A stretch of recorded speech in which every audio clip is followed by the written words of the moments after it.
Picture this. The air feels heavy, the region is tense, and the world's attention quietly shifts toward the Caribbean. No official statements, no banners, just movement.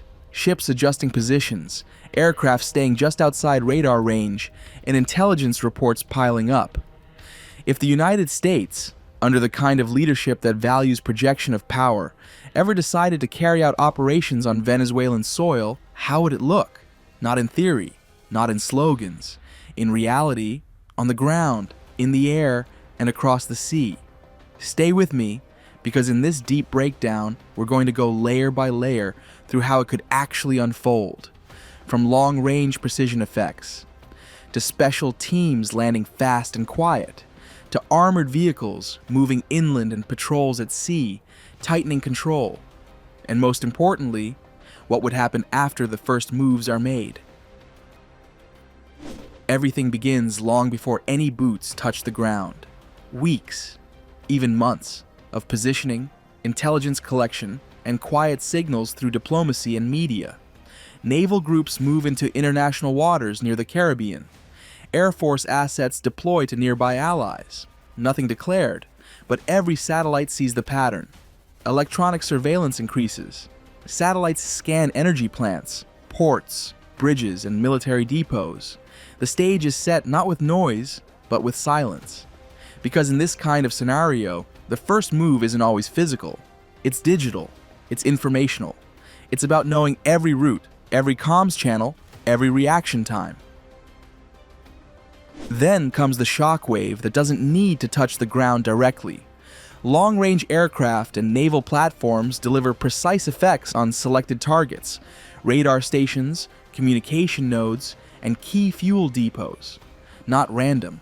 Each one is chosen to make the next phase safer for entry teams. Imagine that moment. Control towers suddenly offline. Naval radar blind for a few hours. Power grids flickering. It's not destruction for show. It's calculated isolation. Cut the eyes. Cut the voice. Leave the hands uncertain. Would that be enough to break command coordination for a full day? Maybe. And in operations like this, even a few hours can change everything. Once the field is open, speed and precision take over.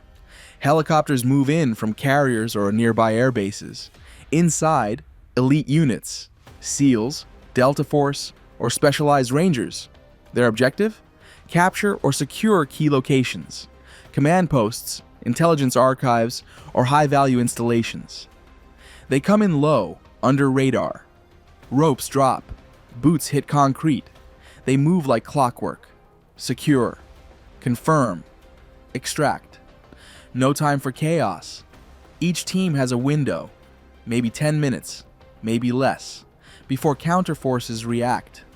From above, drones relay every second to command centers offshore, every movement tracked, every signal analyzed.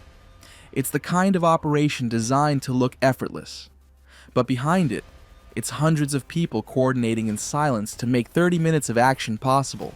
Could they pull it off? Probably, but the real question is, how long can they hold those points once they're in? Now picture the coastline. Waves breaking under the weight of armored vehicles sliding off landing craft. Amphibious vehicles move through surf, carrying troops and supplies. The transition from sea to land is one of the most dangerous phases of any operation. Exposed, vulnerable, and impossible to hide. Every second counts.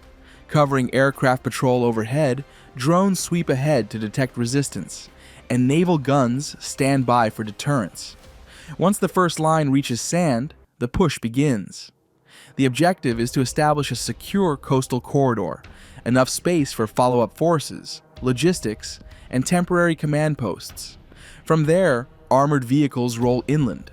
Roads are cleared, intersections secured, and local resistance patterns mapped in real time. But even with advanced gear, amphibious landings are complex.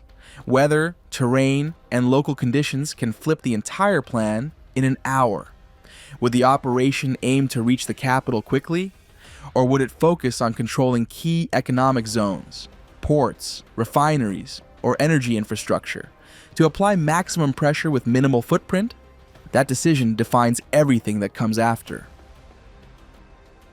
Once a foothold exists, the ground game begins.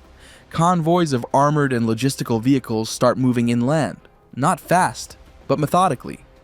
Heavy carriers, tactical transports, and support units advance in carefully coordinated columns. Drones scout ahead, identifying blocked roads or potential ambush points. Air cover stays close, ready to respond in seconds. The convoy becomes a living organism, engines rumbling like heartbeat, radio chatter controlling every move. Each vehicle has its role: transport, reconnaissance, support, medical. Every kilometer deeper means greater logistical pressure: fuel, food, repairs, communication. And in operations of this kind, mobility is survival. Keep moving, stay supplied, keep communication stable, or momentum dies. The question isn't just how far can they go, but how long can they sustain it? As movement continues, focus shifts to control. Bridges, power plants, airports, and government complexes become priority objectives. Small tactical teams supported by mechanized units move to secure these areas and establish temporary zones of control.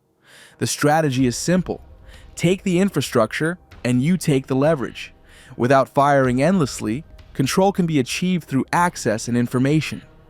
Imagine this: airport runways secured for incoming relief and logistics flights. Communication towers rebooted under supervision, major highways under observation. It's a chess game, every move designed to shape the next negotiation table, not just the battlefield. And that's the hidden truth. Sometimes control is achieved not by holding everything, but by holding what matters most.